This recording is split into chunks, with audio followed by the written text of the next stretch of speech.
and welcome into the Fantasy Focus Football Podcast. Today's podcast is presented by Geico. Switch to Geico and see all the ways that you could save. My name is Daniel Dopp. I am joined by my two best friends, Mike Clay and Field Yates. Wow, what an honor. Yeah, for real. Seriously. You're a very loved person, so for you to call us your best friends, Yeah. I mean, that's high praise. Field Yates. Question for you. Yes. Because I used to struggle with this exact same dilemma myself when I was sitting in the chair. Well, I've always sat in this chair, but sitting in front of the microphone that you're sitting in front correct. of now. Yep. It's what, August 24th? Happy 75th birthday to my dad, Bill Yates, who happy birthday. Yeah, I Happy don't know birthday. I don't think he has an iPhone, so I'm not sure he can actually listen to podcasts. Still but rocking an old school flip phone. Is that what he does? Very much so. Okay. Like my dad's technology is like he's got a coffee maker that you don't have to grind your own beans. Like that's as far as he gets with it. technology. Okay. So, All in any event, like how far into the season do you have to stop introducing yourself? I don't know the answer to That's that. a great question. Mm-hmm. Here's what I think. It's easy for me. We have so many awesome listeners. We've been doing this for a long time. Yeah. But I don't want to assume that there aren't new people that come into the fold. Great point. And so from that perspective, it's like, hopefully you guys don't get annoyed by me saying it's Daniel, Mike, and Field, even though you know who all of us are for the show. Fair point. Is that all right? Yeah, great point. That was all I had. We could talk about football now. Did you guys do anything special this morning? Because I went to bed last night at about 9:45. You know what that What? means? What? I You missed can Hard watch- Knocks. Oh, wow. No, you did. So watched it. I woke up at 7:45 and watched it this morning before I came into work. Okay.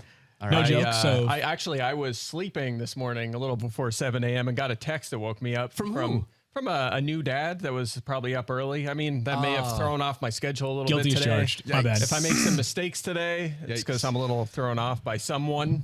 One thing I don't do is send pre-7 a.m. text messages to my best friends. That's a thing I know not to do. He was just like, the text was really important. It was just like, hey, wake up. It was just for no reason. Just I don't even remember what it was about, honestly. I was half asleep. I couldn't crazy even part tell you. is like I was already on like the 9th thing of my day by 7. That's so good. Changed diaper, taking a walk. I'm past that era. I'm better past that era, breakfast. Yeah. My girls can wake up and get dressed and stuff now. So All right, we got a huge show today. We were talking about double trouble. We got some news. We're going to get into a bunch of rankings, some fence sitting towards the end of the show. But let's start with some news. Field Yates, and in honor of my Detroit Lions doing Hard Knocks last night, we're going to start with Jamison Williams, who now is going to start the season on the NFI list. What does that mean for you, and how are you approaching Jamison Williams in fantasy this year? Well, so people are aware, what it means for him is that he can't play until at the earliest week 5 of the regular season. Correct. So if you're drafting Jamison Williams, a quarter of the season is of zero utility to you. We don't know if that means he'll be available in week 5 or if it means he will be available sometime after week 5. So just a reminder for those that may be looking to draft him this season, you're going to have to prepare for the possibility of stashing him on your IR spot or in your IR spot for some period of time. I'm not sure there's a lot to me otherwise. I was kind of expecting him to have a reduced role because of the fact that he wouldn't play a full season this year, but only strengthens my take that I don't want to overthink it with Amon-Ra St. Brown. I'm starting to wonder if that wide receiver 22 to 23 value that he's currently going at in drafts might look like one of the better values in the draft by the time it's all said and done. yeah, love Amon-Ra. And we talked about Jameson yesterday, and we talked about rookie wide receivers throughout that show. So I won't get too into it, just other than to say what I said yesterday. He's a potential unicorn. He's a early first-round wide receiver. We know the skill he has. That's what your bench was made for. Yep. That's exactly what your bench was made for. And if you have an IR slot, even better. You could stash him on there for a while. So I'm fine taking him with one of my last picks, but don't go out of your way. He's not a must draft at this point because he's going to be out a month. Yeah. Tail end of the season, by the way, you talk about that. Weeks 13 through 17, Jacksonville, Minnesota, the Jets, the Panthers, and the Bears. Is that a tough schedule? It does not sound like it Doesn't right now. feel like it right now. It The doesn't sound like back-to-back it. Vikings games, I love it. Yeah, potential league winner for sure. So don't forget that name. Next up, we have Gus Edwards, who lands on the PUP field. Before we talk about that, because I want to ask you about this, Mike, but the NFI list, he's going to miss 4 games. The PUP list also means he's going to miss 4 games. As like just a fantasy person, what does that mean to me? So a non-football injury is when you suffer an injury that did not take place on an NFL field. Gotcha. In the case of Jamison Williams, he was a rookie. He's a championship rookie, game. so it was a championship game. It was his college career. If, as an example, you're an active NFL player who slips in the shower and dislocates your elbow, you would also go on the NFI list, not the PUP list. Gus Edwards, as we know, got hurt last preseason training camp. He tore his ACL. He is still not ready to go. He'll be out again for the first 4 weeks of this year.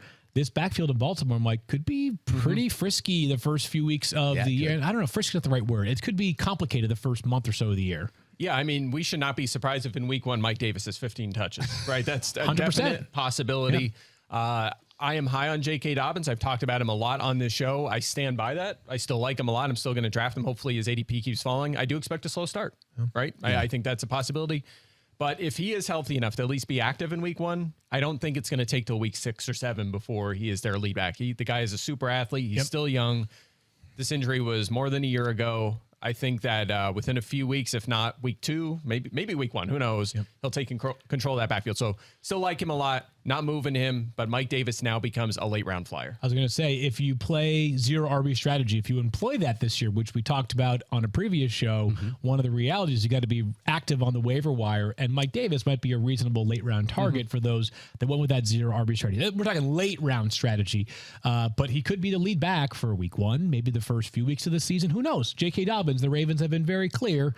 They're not going to rush him either, although he is off PUP, so he is eligible to play in week 1. Congrats to Mike Davis and his family. They welcomed a baby just recently, like within the last 24 hours. So very happy for him. Awesome. So very cool stuff. Congratulations. DFS, Nothing maybe. better. Like Davis and DFS week 1. Name to think about. We'll Really see. cheap. Dad strength is real, too. If he goes off for 100 yards and a touchdown in the first game, don't be surprised. Yeah. All right, we got one more guy we're going to talk about. Looks like Juju Smith-Schuster is going to be ready for week 1. We've not heard a whole lot about Juju. We've been waiting to see what it is that we're going to find out from Juju Smith-Schuster in this offense.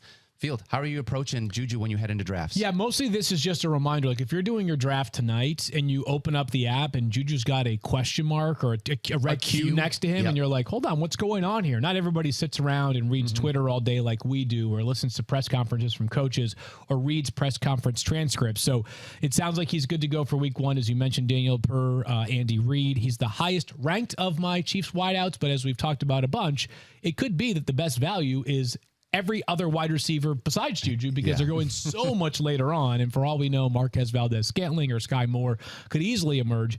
Even Mecole Hardman, who's when he's back on the field as the number 1 Chiefs wide receiver. I was just going to ask, like, is Mecole Hardman just out of this conversation for you, Mike, from a fantasy late round flyer? He's just one of them guys. Another one of those guys. Essentially, almost like the insurance receiver for the Chiefs, right? We've talked about that with the Packers too, right? A lot of question marks. So there's kind of you kind of order them 1 through 4, and they kind of get drafted in that order, right? Like Juju, Sky Moore, Marquez Valdez-Scantling, and maybe Hardman goes last. You want to take him late in the draft to see if he breaks out, fine. But you might be dropping him after a couple weeks. Hey, there's nothing. That's what the back half of your roster is for. Is you're about churning guys until you figure out the ones you want to keep. Exactly. You want potential league winners, potential starters, not committee insurance backs, right? Well, you want potential league winning players. We are going to discuss a player that I think may be the poster child for what not to use a late round pick on a little bit later on in the show. Oh, that's a good tease. That's a good tease. But coming up right now, we're done with the news. You're good with everything? Anything else you want to add? Let's talk about some double trouble. Double trouble. Double trouble. Double trouble. Double trouble. As of this moment, they're on double secret probation. We are talking Bucks and Saints today. A lot of names. Lot of big names here to talk about. It's going to be a really fun show. I'm going to start with Tom Brady, okay? The Buccaneers led the league in fantasy points last year as a team. But this year is not last year. This team has changed from the way that it was last year. And I want to preface this conversation, Field, by saying this is not a conversation about doubting Tom Brady, more so about the idea that there are some question marks around the players around him within this offense, specifically the offensive line. Is there enough going on here? Right now, you've got Tom Brady at QB5. Is there enough going on with the uncertainty of the offensive line that you have either considered changing the ranking on Brady, or you have changed your ranking on Brady heading into the season? Yeah, so as I mentioned a couple days ago when Brady was back, I've thought about moving Brady down a slot or 2. He is currently quarterback 5 on my board. The gap between he and Lamar Jackson feels wider now than it did about a week or 2 ago. But I've decided to sit on Tom Brady at quarterback 5. And the offensive line issues are legitimate. Like any quarterback, Tom Brady is much more mortal with bad offensive line play, but he also is probably the fastest, and I think this was backed up statistically last year, quarterback in terms of the time that he gets the ball to the time that he releases the football. He's incredibly decisive. He's going to have a ton of yak from his receivers. And let's look at the good for a second here. Tom Brady had at least 30 passing attempts in every game last season. Every single one, 30 passing attempts. He also had the most top 10s amongst all quarterbacks last year. He had 11 top 10 finishes. He had just 2 games outside the top 20. He had 2 touchdown passes or more in 12 of his games. He had 9 games with 25 or more fantasy points, best amongst all quarterbacks. The ceiling is absolutely incredible. We always talk about quarterbacks that can run. There are some that buck that trend, none more so than Tom Brady. I feel good about him at quarterback 5. Yeah, Mike, how about you? Does that offensive line, does that give you any hesitation or pause? Maybe some slight hesitation or some slight concern, maybe docking them, I don't know, a quarter of a touchdown. I mean, not even that much, right? It's definitely a minor concern. Obviously, Gronk's gone. Godwin might miss some time to open the season or be limited to some extent.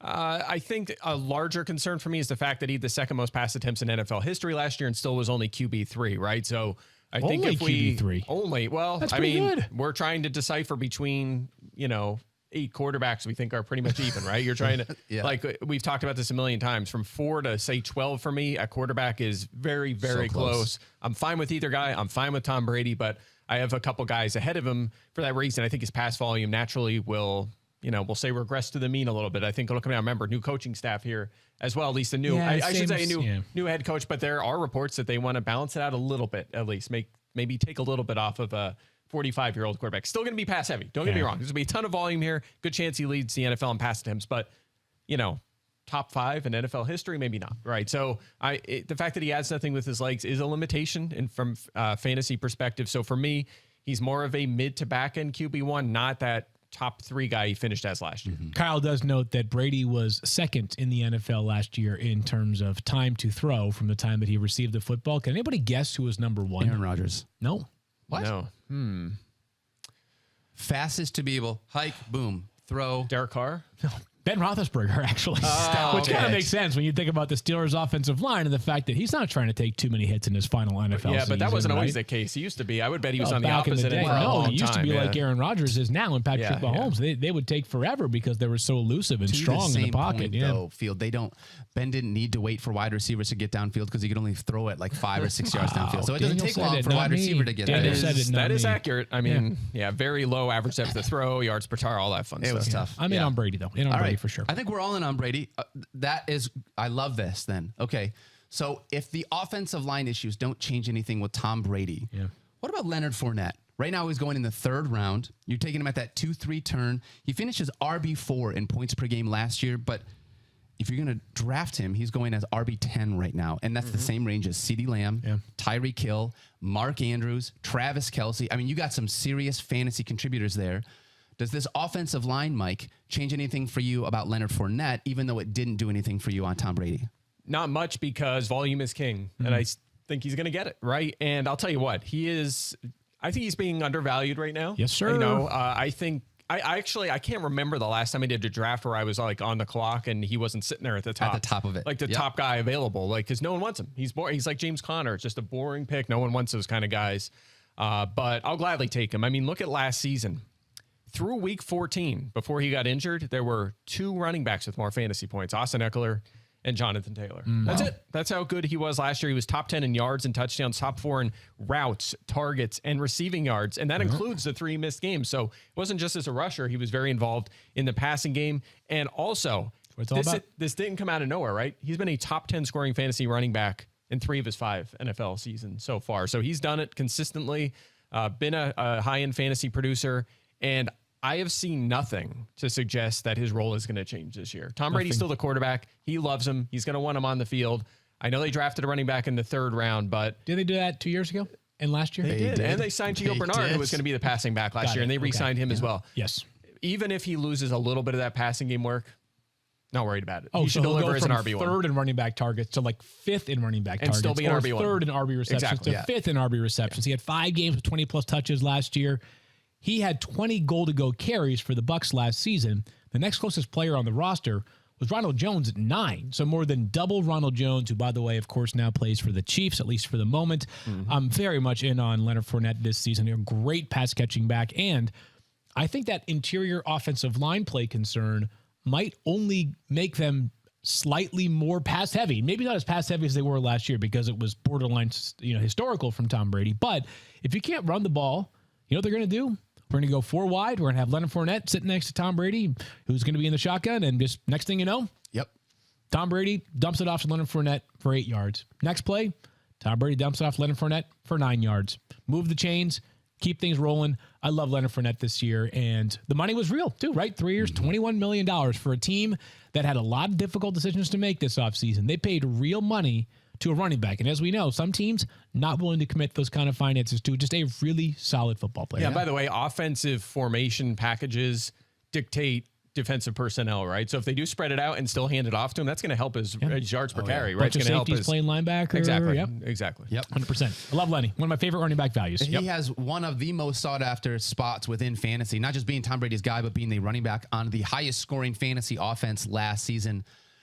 Does he have a role in this offense where an insurance back is important to you? And while you think about that, our insurance back of this episode is brought to you by Geico. Switch to Geico today and see all the ways that you could save, because like you just said, Field, Rachaad White drafted here in the 3rd round. I don't know as though I'm drafting Rachaad White. It doesn't feel like somebody that I need to roster, but I want to get your guys' opinion on the situation. You don't need to. I don't think he made it inside my 192 article from yesterday. If he did, he just made it inside, right? So he's on that short list of guys if you want to consider a home run insurance pick late. I mean, obviously, if Fournette misses time, White would most likely play a significant role in passing situations, but you do have Gio Bernard and you do have Keyshawn Vaughn, right? Yeah. So it's not a guy I'm going out of my way to pick. He had a lot of volume. He was effective last season. He's an interesting prospect, and maybe in a year or two, he's the lead back there. Of course, Tom Brady might not be there, so it might not matter much, but again, he's just one of those end of bench sort of guys. No, even if you have Fournette, you don't have to go out of your way to pick him. Yeah, I think it will be Giovanni Bernard who steps into a bigger role if something happens to Leonard Fournette. Even with Bernard's limitations as a volume runner, when was the last time? And we can sometimes not use quarterback careers as sample sizes because they're only like 5 seasons in. Tom Brady's been in the league since 1942. Yes. We can actually point to the fact that I don't know that Tom Brady's ever had a rookie running back play a significant role next to him. I'm sure there's an example. I know Lawrence Maroney got some run as a rookie, and there have been others, right? But for the most part, it's been guys who were groomed into that role. James White, redshirt year. Rashawn Vereen, redshirt year. Seen guys who came off the scrap heap, Danny Woodhead, etc. I think that Rachaad White, maybe a year from now, could be a more prominent factor in this offense. We'll see whether Brady is there as well.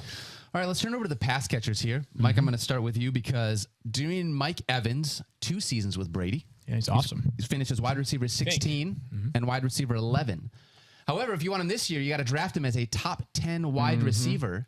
And coming out of drafts, knowing that, are you comfortable having Mike Evans be your wide receiver 1, understanding that inherently there is some boom bust nature to his game that you're just going to have to live with? Yeah, he makes me nervous. Yeah, he kind of breaks the too math. Much in lockstep right here. Yeah, well, that's a good thing. I think at this point in the offseason, I would hope that we're not like way off. Look, led all wide receivers in routes last season despite missing a game and a half. That's great news. But again, is the pass volume going to be there? That was there last year. Might come down a little bit. He had 14 touchdowns, but he was outside the top 20 in targets, receptions, and yards. And look, he doesn't usually miss time, but his target shares have been down the last 2 seasons. And he's now 29 years old. We've talked about this. There was only one receiver that finished top 30 in receiving yards last season. That was age 29 or older. That was Keenan Allen, who's more of a possession receiver in history, aligns with that as well. It's still going to be a great offense. He's still a tremendous player. He's going to be used vertically. He's going to be used near the end zone. I still think he'll be a fringe wide receiver 1, but I worry that if he has some bad touchdown luck, it's going to crush you. It's going to be crushing. So that's my concern, not to mention that Chris Godwin's looking pretty good to make an early season return here. So definitely some concerns there. Yeah, let's give it the good stuff just to reiterate some of what Mike said, but just to sort of fortify just how good Mike Evans is. He is the only player in NFL history who has 8 straight seasons with 1,000 receiving yards to begin his career. Mike Evans is a Hall of Fame football player. He is awesome. I love Mike Evans. For sure. Over the past 2 seasons of 26 receiving touchdowns that Mike was alluding to, back-to-back years of 13 apiece. He had never had 13 in his career. With Tom Brady, Mike Evans is even more of a touchdown maker for a guy who was already an elite touchdown maker. But over the past 2 years, while he is second in receiving touchdowns, he's 26th in the NFL in catches, and that 1,000-yard stat is obviously awesome. But he just scraped by each of the past 2 years. So in a league where we are seeing receivers push for 1,500 yards regularly as wide receiver 1s, Mike Evans comes with a little bit more risk. And over the past 2 years, again, with Brady, he's got 13 games over the past 2 seasons, 13 with 3 catches or fewer. He saved you in a couple of those games because he had a touchdown catch, but there were multiple games last season where he had 2 catches One of them went for a touchdown, so you got lucky. But you just have to be prepared that if you do have Mike Evans as your wide receiver 1, at the end of the year, he'll probably finish as a top 10 scoring or a top 12 scoring wide receiver. And he may well have 10 touchdowns, but there are going to be a couple weeks where you feel like you should stub your toe over the possibility of having to start him and not score a touchdown. Just on the off chance that Mike Evans is, in fact, listening or watching this podcast, he's had 27 touchdowns over the last 2 years, not 26. I thought I had 13 each of the past 2 years. I think he had 13 last year, 14 last year. 13 the year before, 14 last year. Oh, I can't do math, apparently. No, Field, you're great at math. It's just in case Mike Evans is watching. If Mike Evans isn't watching, What doesn't matter. an embarrassing statistical mistake. Right. We lost all credibility over this. How dare we? You should be embarrassed to yourselves. I'm gonna have a conversation around Chris Godwin, but I want to tee some things up first. I'm gonna say a lot of words before I get to you guys. Okay, just to let you know. Okay, all right, go ahead. Take the floor, man. Over the last, here's the deal. If you want Chris Godwin this year, it's gonna cost you an 8th round draft pick. He's going as wide receiver 25 right now.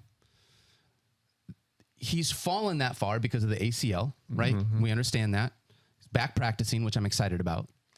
Each of the last 3 years, he has finished as wide receiver 2, wide receiver 15, wide receiver 7, and he missed multiple games in all 3 of those seasons. I am expecting him to miss multiple games here, and on a points per game basis, Chris Godwin is going to be way better than wide receiver 25. I think he is an unbelievable value, someone that I am absolutely targeting in my drafts because I'm going to find another wide receiver that I can plug in for the first 4 weeks. And then I drafted a guy who's going to be a top 15, top 12, top 10 wide receiver the rest of the season once he's healthy in the 8th round. I think Chris Godwin is unbelievable value here, and I want to know how you guys feel about him because I'm getting him in every single draft that I can. Yeah, I agree. Sounds like me, doesn't he? Yeah, he sure does. Yeah, Field's been saying this for a while. I know you're on him. I have nothing to argue against it. I mean, I read the stat a few weeks ago. He has had last season, he had a substantial edge over Mike Evans in targets when the two were on the field together, right?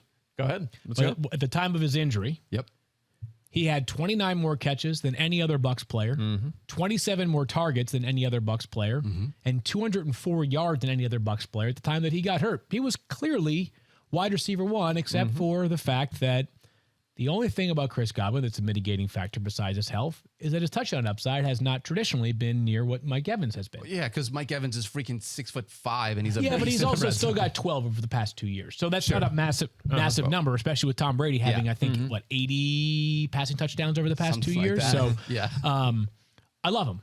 I love him. And the health is the only thing you have to manage. Is if he is, and Stefania will say it a million times, if he returns but does not return to performance by week 1, well, then you may be starting Chris Godwin not knowing that he's only going to play 50% of the snaps. No, but he's an incredible value. We are looking every year for a player that we can correct. You don't win your league in the first 2 rounds of the draft, but being the person that's willing to roll the dice on Chris Godwin and roll round 7 because you think that based off ADP he's going to go in the next round and you're worried he won't come back to you, that's where you can gain an edge. Absolutely. By the way, if he's active, say in week 1, it's probably not to help out as a run blocker. Correct. Probably, if he's limited, he's probably going to run some routes, right? And maybe that means some manufactured targets. Maybe, he runs half the routes and sees 6 targets. Yep. That might be enough for wide receiver 3, Chris Godwin, instead of normal wide receiver 1. That's all right for a while. And it is worth noting that, and it's a tricky, I went through this and tried to find examples of guys who tore their ACL the prior season and how they bounced back the next year. There have been examples. I mean, Wes Welker tore his ACL in January 1st and then was back the following season and played 15 of 16 games and had a semi-Wes Welker-ish season. Cooper Kupp tore his ACL and came back the following year. That was in October. The following year, he came back, and he was the best version of Cooper Kupp by far until last year when he became better version Calvin of Johnson, basically. But there are examples of guys that have come back within a 9-ish month window and been much better or close to where they were before the injury. And some of those guys were at the younger portion of their career where Chris Godwin is. He just came off of that was his 5th pro season. So I'm optimistic. I love the player. I love the offense he's playing in, all the things that you're accustomed to us hearing about Chris Godwin. Some of it's roster construction. If you take Chris Godwin, but you also maybe want to take Michael Thomas, that could be a difficult thing to manage. If you want to take Chris Godwin, but you also are taking a running back who's got a history of injuries, that could be a difficult thing to manage. But in the right roster construction, he could be the steal of your drafts. Wholeheartedly agree with you, Phil. Let's do a little name game because I feel like there's a lot here in this range of wide receivers where he's going. There's a lot of names that I really like this year. So, Mike, I'm going to start with you. Chris Godwin or my dude, Amon-Ra St. Brown?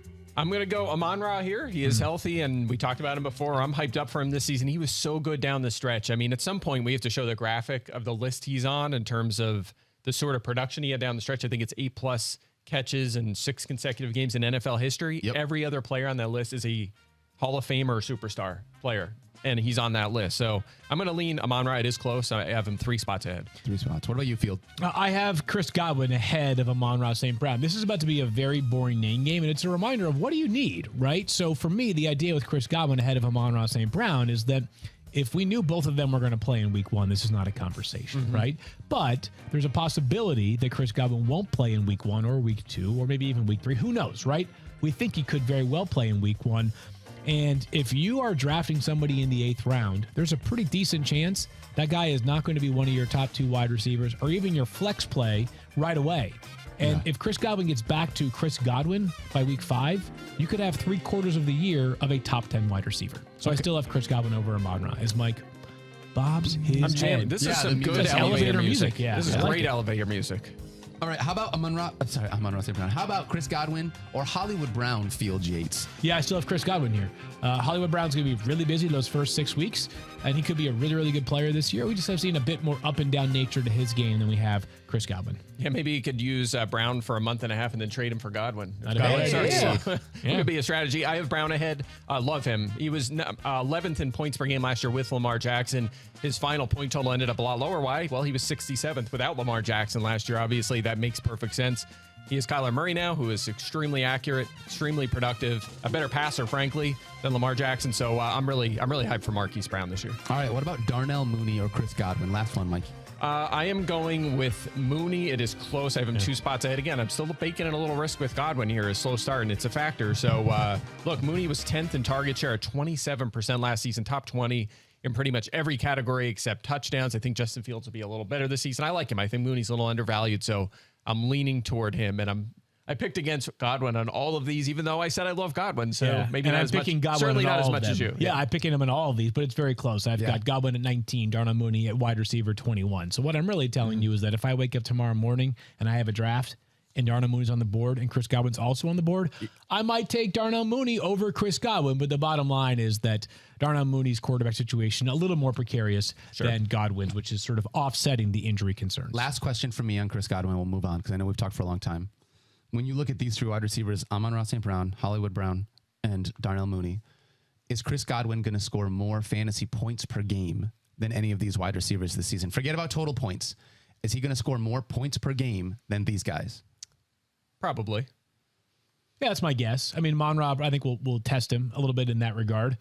He's a really good player too, but these guys are in the same. They're very close in rankings for a reason, right? I want all of them. I just want all So of do them on my I. I team. want them all. Yeah, Of I mean, course, Amon-Ra and St. Brown and Brown, they could both finish as top 12 receivers. They both have that upside. Yeah. Amon-Ra was that good. Like, he was number 2 in the final 6 weeks of the season. I think it's at least within their range of outcomes. So we're talking about some great receivers here. Do you know who doesn't have the upside to be a top 12 wide receiver in this that? offense? I'd like to take a moment to say something to Jalen Darden? our listeners. Wow, deep cut right there. Here's the deal, friends. I understand Julio Jones has moved on and become a part of Tom Brady's offense. I'm not drafting him, and neither should you. He's 33 years old. He hasn't been good in so many years. I get it. He's a fantasy superstar. He's someone that we will always remember. And he's going to have games this year where he will go off. We talked about this before the show today.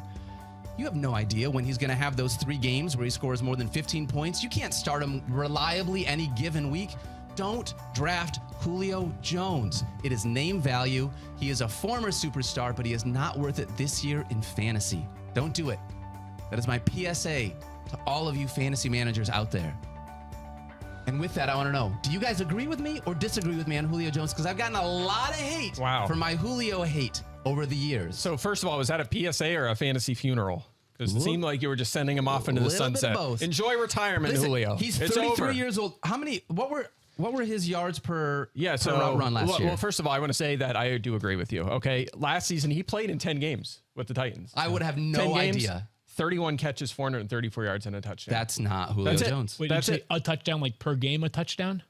No, one touchdown. He caught The one whole season, touchdown. one touchdown. And it gets worse, actually. He's missed 14 games over the past 2 seasons. During the whole stretch that he's been active, he has 4 total touchdowns during that stretch. So he has not been productive in fantasy for a couple of years now. 33 years old is a big number. Look, we love the guy, and I expect him to be a popular choice in DFS tournaments this year because he's going to have those big games like he did last year where he randomly will go off for a huge game and then disappear. I expect that to be the case here. And look, maybe if Godwin does miss time and, Russell Gage has been a little beat up, maybe he's a top 2 receiver going into a week. We're starting him.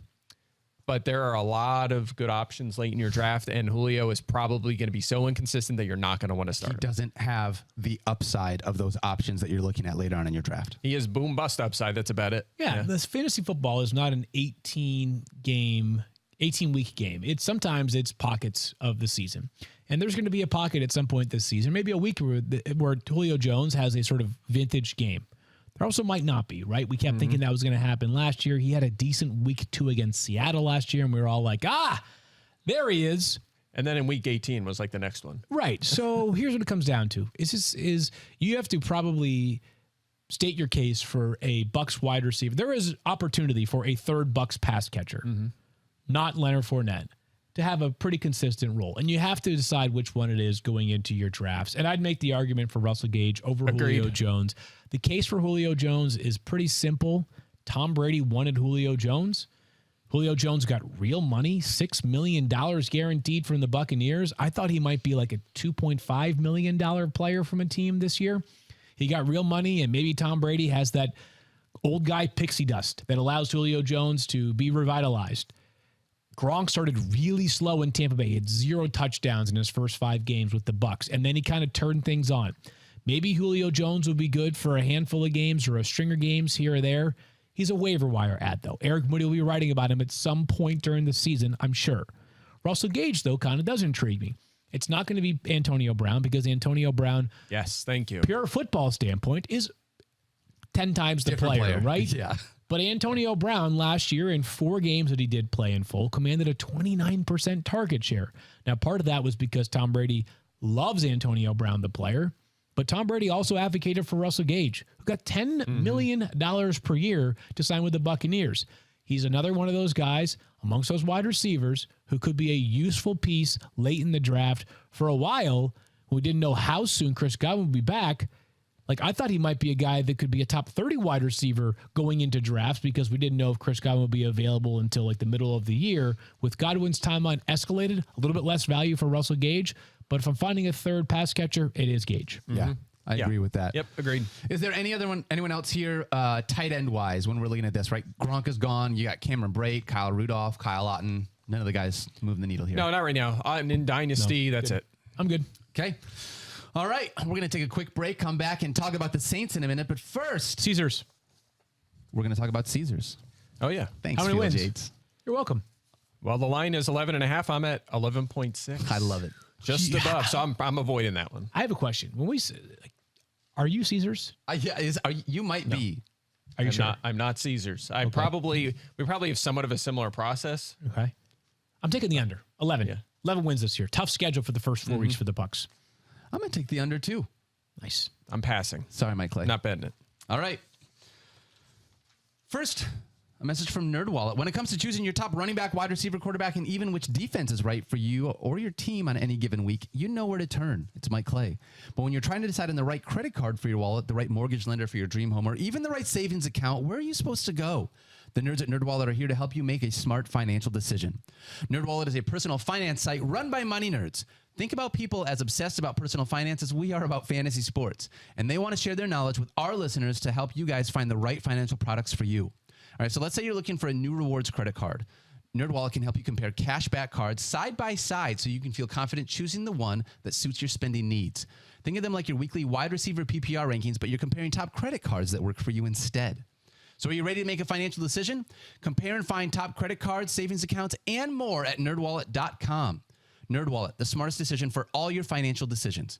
NerdWallet, compare Inc. NMLS 1617539. NerdWallet is not an investment advisor nor an investment broker. Information is for educational purposes only.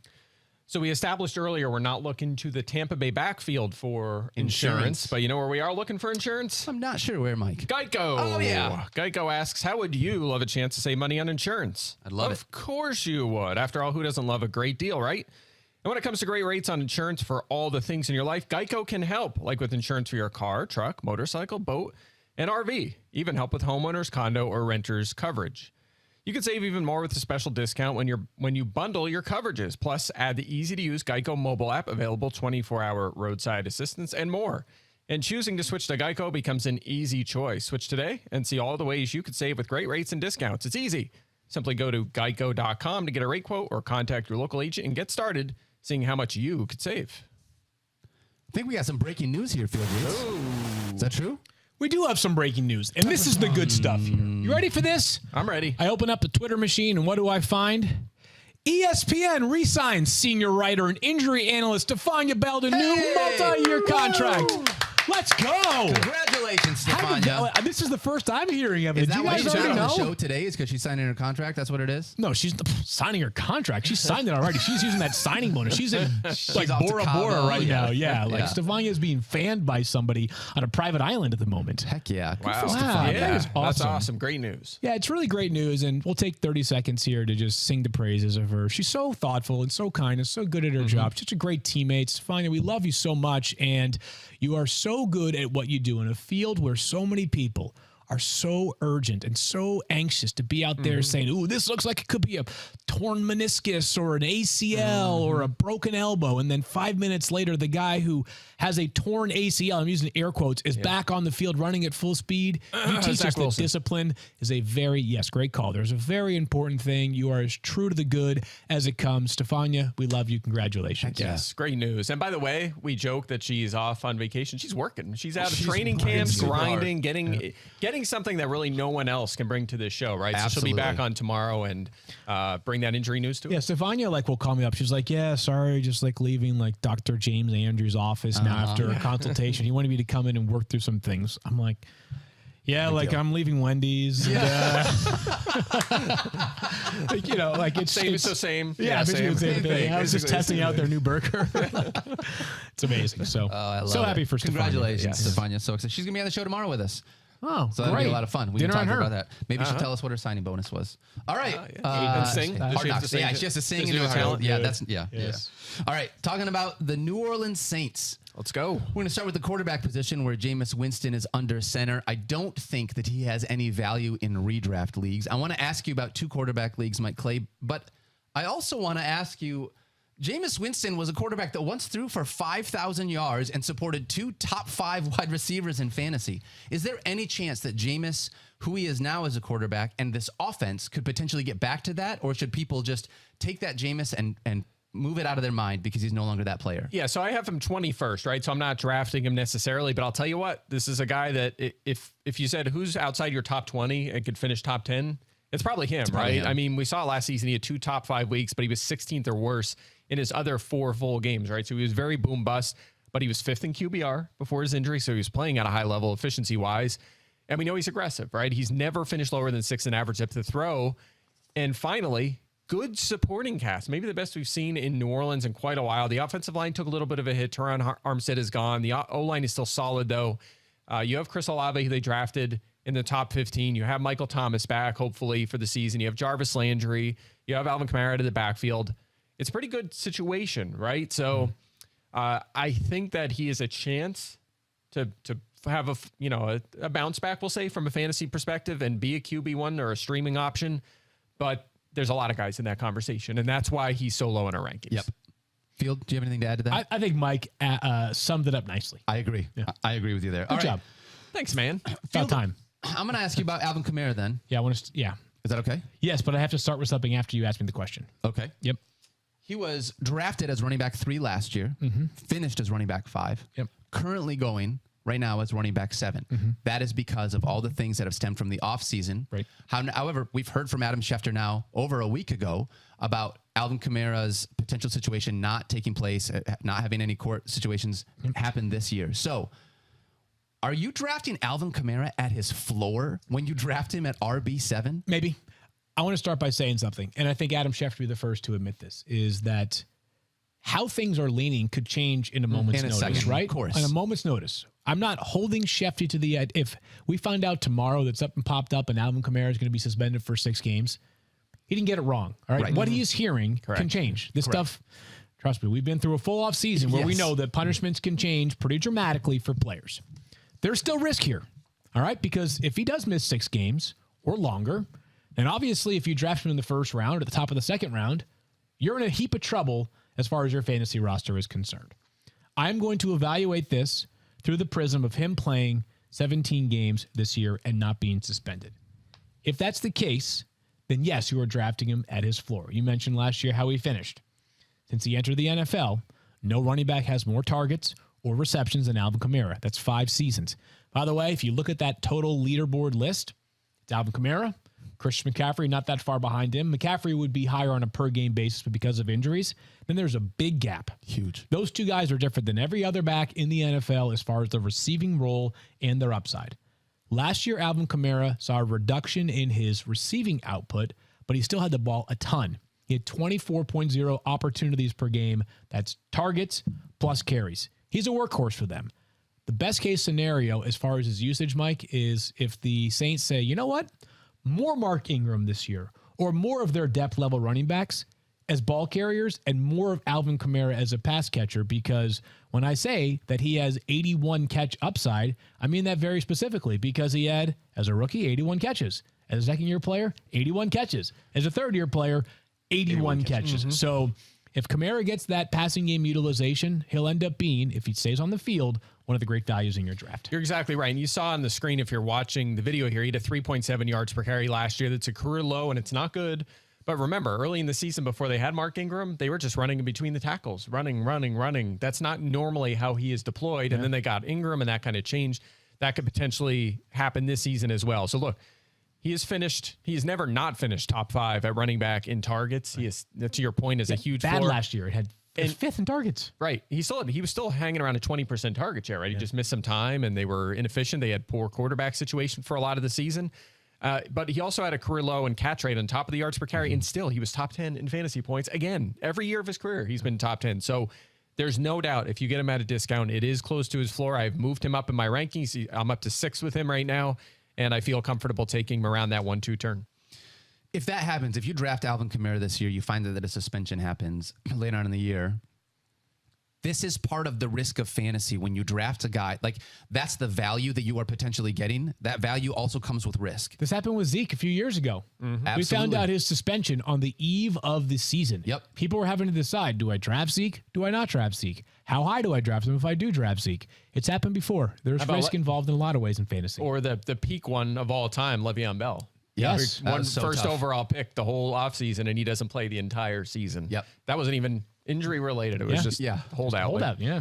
All right, the game. Let's talk about these pass catchers then, because we got a couple of guys here. We're going to talk about Michael Thomas with Stefania tomorrow and get an update on the injury situation there. But Mike, is there one of these wide receivers, and I know this is sometimes a tough question because they're spread so far out with an ADP, but is there one of them that you like at their draft position more than others in this offense?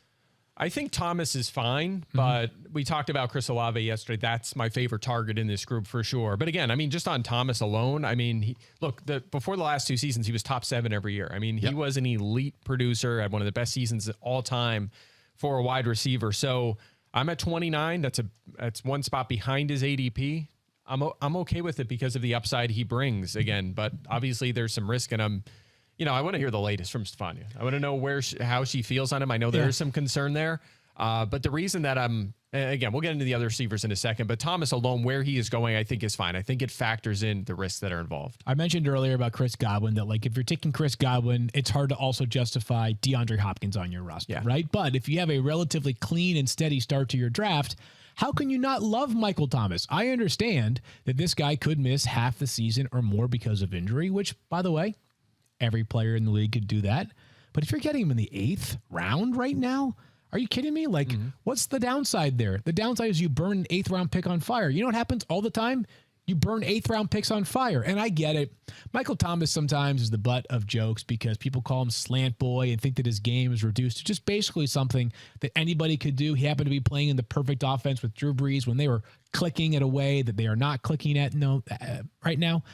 Come on now. The hate goes too far Nonsense. with Michael Thomas. The guy's an unbelievable player. He had a record-setting season. He's been a star in this league when he's been on the field. I would rather roll the dice here on Michael Thomas than some of the other players who are going there in that same vicinity, who a lot of things would have to break right for them to be a top 12 wide receiver. For Michael Thomas, it could be as simple as playing and Jameis Winston playing. That could be it to unleash another top 12 season for Michael Thomas. Field, we had talked about literally earlier in the show, another wide receiver going in the 8th round, also coming back from an injury in Chris Godwin. Yeah. You had talked about potentially, hey, I don't feel quite as bad reaching. Maybe early 7th round pick on Chris Godwin. Do you feel the same way about Michael Thomas, or do you not think that the upside is quite there? I mean, I feel clearly stronger about Chris Godwin. I've got these guys 15 spots apart in my wide receiver rankings. I'm just saying that if you've built a nice board so far, if you've kind of gone how you've wanted to go through the first 7 rounds, Michael Thomas has to get drafted at some point. And especially if we continue to get positive injury updates. I know he's got that little hamstring thing, but early reports suggest it's not going to be serious. I just think way too often people are calling Michael Thomas something that he's not. Like he's just this guy who's a byproduct of a system. No, he's not that. Michael Thomas is legit, and the upside is so significant you just can't ignore it. Mm-hmm. How do you feel about taking Chris Godwin in the 7th, Michael Thomas in the 8th? Too much injury risk there? It's again, I think you kind of have to pick and choose between one of those guys. You can throw DeAndre Hopkins or other wide receivers into that mix, but although if you went like super running back heavy and you took Kelsey or Andrews, and maybe you were like, man, I can't pass on Mahomes in the 5th, then you're looking at a receiver like they're all wide receiver 3s and 4s. Yeah. And maybe you're at the turn and you go Godwin Thomas and you're like, at least I have, a shot of 2 wide receiver 1s here. Sure. It's a viable risk. Absolutely. Is there anybody else from this team that you want to talk about? Taysom Hill at tight end? Anyone else? Well, hold on. The other receivers, right? You want to talk about Juice and Chris? I want to talk about them quickly. I do think Landry, a wide receiver, 57 on my board. He's going 55th. I think that's fine in this offense. Look, he's not going to have the 24% or plus target share he's had each of the past 7 seasons in this offense, unless Michael Thomas misses time, but that's a real possibility, right? So that adds some intrigue to Landry that he could be a viable PPR flex option. I think if everyone is healthy, he might not be a great starter, but again, borderline flex in PPR. I think he's fine. And then Olave, we talked about him at length yesterday. He's a vertical, fast receiver. Jameis Winston loves to throw it deep. It's a good fit. He's a top 15 drafted receiver. They tend to have success in the NFL. So honestly, at ADP, fine with any of these guys, to be honest. This should be an explosive offense if everybody's on the field. Yeah, I think that Landry, though, is an example of a guy that needs an injury to be fantasy relevant. In late in your rounds, I just think there are way too many options late in your drafts that I would prefer over Jarvis Landry, who either have a clearer path already or just have more athletic upside, right? Like Jarvis Landry, fantasy superstar for a handful of seasons there, but was always going to be super volume dependent. He had 1 year with 9 receiving touchdowns, but a solid season for Landry this year could be like last year. 55 catches, 600 yards, and 4 touchdowns this year. And he really is one of them boring late picks, but honestly, just when you keep... I feel like we're yo-yoing on Michael Thomas. One day he has a minor injury. Oh, then he's fine and he looks great. And then he's still not 100%. Fair enough. Fair enough. There is more injury risk already. All right, if you're thinking about a late pick, and again, you're looking for, I could use a flex option, and Thomas does miss time, and we're going to rank him as a flex, at least. Fair. So fair. Yeah. I just think he's at least someone to think about when you're picking late, and at least in 12-team leagues. All right, we're going to do some fence sitting after this, but first, a quick word from our friends at DraftKings and Body Armor. Football fans, join the next generation of fantasy football with Rainmakers Football, their first ever NFT fantasy game from DraftKings. It's the only NFT fantasy game licensed by the NFLPA, and now you can play all season for millions in prizes by building the ultimate NFT franchise. Right now, everyone can get their first full roster starter pack for free. Playing Rainmakers is simple. You buy, sell, bid, and win player card NFTs of the biggest names in the game through regular drops and auctions on DraftKings Marketplace. Then you craft lineups of athletes from your NFT collection and earn points for touchdowns, receptions, and more, just like you do in daily fantasy football. And you can build your NFT franchise and enter free Rainmakers contests all season long in order to compete for millions in prizes. The next generation of fantasy sports is here, so download the DraftKings Daily Fantasy app now. Sign up with promo code FFF, click the Rainmakers tile, and opt in to get your first card free. Plus, play for million in prizes all football season while building the ultimate NFT fantasy franchise with Rainmakers Football. That's promo code FFF. Build, play, win. Only at DraftKings. Contest entries dependent upon type and number of NFTs held. Eligibility restrictions apply. Void where prohibited. See DraftKings.com for details. Nailed it. Fantasy football season is around the corner, and that means more of what you love. The teams, the rivalries, the stats, trash-talking friends, except for Stefania. This season, your favorite fantasy stars like Kyler Murray, Christian McCaffrey, CeeDee Lamb, they all rely on Body Armor to get them to the next level and perform at their best and give you the trash-talking points you need, again, except for towards Stefania. And hey, this fall is a great time to up your game, too. Maybe you're hitting the gym again or just looking to stay fit. Whatever your workout routine, you're going to need to stay hydrated, and Body Armor has got you covered. Made with potassium-packed electrolytes, antioxidants, no artificial sweeteners, flavors, or dyes, and coconut water, Body Armor is a great option whether you're playing b-ball with friends, hauling coolers to a tailgate, or rooting for your team. Everybody is focused on staying active and healthy, and hydration is an important part of that. Body Armor Sports Drink, more than a sports drink. Now through November 1st, buy any one Body Armor product at your local convenience store and scan the QR code in store to enter to be one of hundreds of winners to receive $100 in DraftKings prizing. Nice. No purchase necessary, void or prohibited, open to residents of U.S. 21 and older. All right, we're going to do a new segment called Fence Sitting. Are you on the fence over which credit card to get? With NerdWallet side-by-side comparisons of top credit cards, you don't have to be. NerdWallet, the smartest decision for all your financial decisions. And guys, the public seems to be fence-sitting on a bunch of players right now. We're watching the ADP go back and forth on a bunch of these guys, but I know you are here to help them out. All right, we got 3 quarterbacks, and depending on the day, all of these flip-flop with their ADP. Right. Tom Brady, Dak Prescott, and Joe Burrow.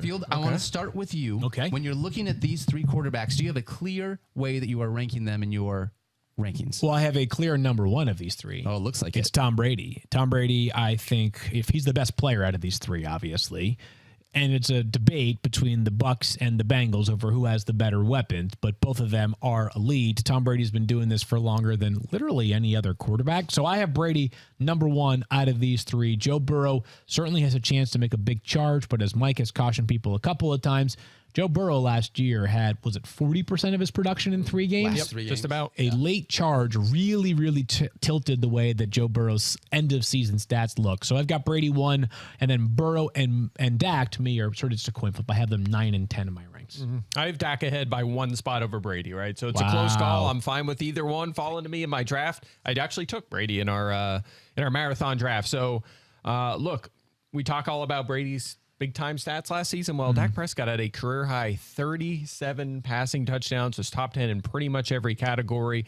efficiency, fantasy production, you name it, volume stats. And look, I get it. There's no Amari Cooper there, but you know what is there? There's CeeDee Lamb, who should be in for a breakout season. There's a pretty good offensive line still there. There's Dalton Schultz, who was one of the top fantasy tight ends, very productive last season. Jalen Tolbert's an underrated rookie. I think it is going to play a role in this offense as well. So not to mention Tony Pollard. You guys like Zeke Elliott. He's still a good, solid player. Maybe not great fantasy value, but he's going to be part of that offense. So I think there's enough there for Dak in. And by the way, most important part of this, the offense, the scheme, right? Fast-paced, tons of volume, tons of plays, pass-heavy. That adds up to fantasy points. That's big for Dak. Did you know that last year, the number 2 fantasy scoring offense in the league was the Dallas Cowboys? Not surprised. You know why? Because they run a lot of plays. Pass heavy, lots of volume. Yes, Dak's good too. That's right. And he's good at football. Yeah. All right, let's talk about these 2, Courtland Sutton and Jerry Jeudy. Man, it has been tough going back and It forth. has. I know the rankings have been difficult for all of us to be able to look at with Russell Wilson's new targets. Which one of these 2 do you like most this season? Because the public is going back and forth.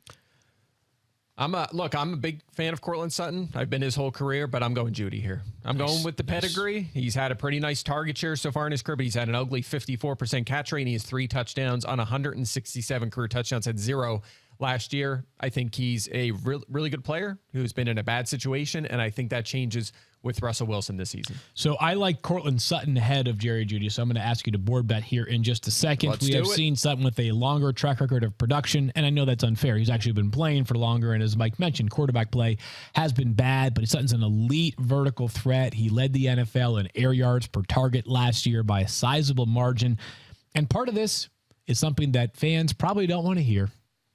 Gut call. Because neither of these guys has ever played with a quarterback anywhere near the caliber of Russell Wilson.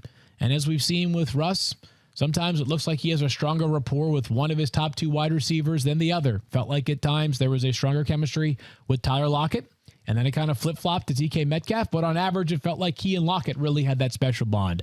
I'm not sure we're going to have that dynamic in play in Denver, but I'm going with my gut here. It's Courtland Sutton over Jerry Jeudy. By the way, just a quick side thing here. If you like player props, Courtland Sutton's touchdown line is 6.5. I like that one a lot. Pound that over. 6.5. Check this out. Tyler Lockett has had 8+ each of the past 4 seasons. DK Metcalf's never been below 7. And that's spicy. yeah. What's the number? What can I get number-wise on that? That's probably my favorite prop out there. What number right can I get on that? Any idea? Field, you mentioned gut call. I'm just going to take a quick detour here real quick. I just want to... We did the fantasy show with Matthew Berry, obviously, the last 5 years. The one puppet that I always wish that we could have done, and I pitched it a bunch of times. Yeah. I wanted a gut call where it was a puppet of a stomach that would just like make a phone call from offset and be like, hey, Matthew, what do you think about this one? Because I feel like gut call is a thing that, like, I get there's not always numbers, but sometimes you just have this feeling, man. Well, where do you get the feelings from? It's from all the knowledge you've compiled, right? So you have to listen. And there has been some reporting that training camp has been a strong showing between Russell Wilson and Courtland Sutton. Sure. So, Mike, do you want to board bet this or no? I don't want to bet. My gut says I don't want to bet against Courtland Sutton, but I will do it because I've got them like 4 spots apart. Yeah, I've been leaning so. Jeudy. I'll say we could just go do it 1 versus 1. And usual caveats apply here, like per game basis, assuming they each play like minimum 12 games, right? Like if Courtland Sutton plays 5, whatever, common sense prevails here. I say Courtland Sutton outscores Jerry Jeudy this season. I say Jerry Jeudy outscores Courtland Sutton this season. Put it on the board. Put it on the board. Well done right there. Wow, I was board kind of bets thinking 2 days in a row. Are we keeping track of these? Yeah, we are. Wait, what was yesterday's? Yesterday we did what was it? I took Mike Williams over DJ Moore. That's it. Mm-hmm. Yeah, interesting. More, okay. DJ Moore. Basis. There we have it. Let's wrap things up here, Danny. I think Liz was freaked out by that. I think we caught her off guard when we started yelling. She did not see that. She did not get it. Yeah, it was fun. All right. After Daniel yelled at her during the mock draft, Liz's eardrums are I feel bad for now her. operating at 50% capacity. I'm so sorry, Liz. All right, we got 2 more. Travis Kelce and Mark Andrews. Classic tight end conversation. The number 1 tight end off the board. Field. I know you've been standing for Travis Kelce because he's Travis Kelce. What more do you need? Does anything change? That's pretty much the argument. Just has been doing it for longer. Better, I would say more. Listen, Patrick Mahomes saying he's a better passer than Lamar Jackson is not a hot take. He's a better passer than Lamar Jackson. The offense is super fantasy friendly. I love Travis Kelce, as steady as they come. Give me Travis Kelce, but this is a good example of wasted airspace when you and someone else go back and forth. This is Twitter in a nutshell. When people go back and forth, yelling at each other over the smallest of margins. I have Travis Kelce ahead of Mark Andrews. Man, you and I have been doing that this whole offseason. We should put this one on the board too. Really, like by the end, we should just. I'll get a tattoo of Mark Andrews if he outscores Travis Kelce. I won't do that, but that'd be pretty cool if I did, right? I was getting excited. I thought How you were about a really jersey? I should have to wear. That's a cool thing, actually. Yeah. I don't know. We'll just at some point we'll You put have to that one on buy the board Mike too. a jersey. That's what it Buy is. Mike and Travis. That's right. Andrews jersey if he outscores. There we go. Kelce. And for the record, Andrews targets, receptions, yards, touchdowns, end zone targets, and fantasy points. Number 1 at tight end in all of those last season. At 10 more end zone targets in Kelce. That's my case for the most part. Yeah, but no again, Tyreek very Hill, close. really good quarterback. I have Travis Kelce, but nitpicking. Do you know they both had 1,000 yards receiving last year? That's pretty good. Do you know who the only other tight end to do that was? Last season? Freaking 20-year-old rookie Kyle Pitts. Yeah, he could be number 1 tight end. Oh my this year. gosh. All right, last Unicorn. one. Let's talk about Darnell Mooney versus Gabe Davis. Gabe Davis has been rising up all through the offseason with what he can potentially be in this Bills offense. But Darnell Mooney, Mike, I know you're expecting him to take another step with Justin Fields here in Chicago. Yeah, and I like both guys. I really do. I have them 1 spot apart. I do have Mooney ahead. Again, a huge target share last season, was lacking some touchdowns. It's still a concern. Touchdowns should not be a concern for Gabriel Davis, who is a sleeper to lead the NFL in touchdown catches, honestly, in this offense and based on how he has been used so far. So, again, I'm not going to say anything negative about Davis other than he's just not proven as an every down player in the league so far, but I also think he could be on the Chris Godwin path where he's just limited his first couple of years as a mid-round pick. He's unlocked in year 3 in a great offense, and he goes off it. I think the comp works, and I think he's in that situation. He could also be on the Mike Evans path that he only has 70 catches this year, but for a little over 1,000 yards and 10 touchdowns. I have Darnell Mooney as well. All things being equal, I'm going to bet on volume as opposed to touchdowns because they're just hard to predict. So what we're saying is if you were to combine Mike Evans with Chris Godwin into one player, you get Gabriel Davis. Gabriel Davis. Yes. Wow. The Gabriel Davis. I love that. So he's basically Jerry Rice. You said it. I love that. We That's all a great said way it. to end the show. Perfect way to end the Nailed show. it. Gabe Davis is Jerry Rice this year. That's going to be it for us. Mike, you are gone the next couple of days. We're going to have I am. Stefania tomorrow. Hey, that pool's not going to swim in itself. Oh, gosh. Wow. Gosh. All right. We're going to do more NFC Double Trouble tomorrow. NFC North. We're talking Packers and Bears. Let's Gonna be go. a ton of fun. Field, Stefania, and I will be here. Thanks for hanging out. We'll see you guys tomorrow. That's what I said to Stefania when I was like, that Wendy's is not going to eat itself. So did I just finish it? Do you dip your fries within the, In the Frosty? Frosty? Yeah. Of course. Yeah. What? Really? You don't do that? it, no. Hold on, Mike. Mike, we got to go to Wendy's after the show. Bud. Okay. Are they a sponsor? We got to work on that. It might be now. Yeah. Yeah.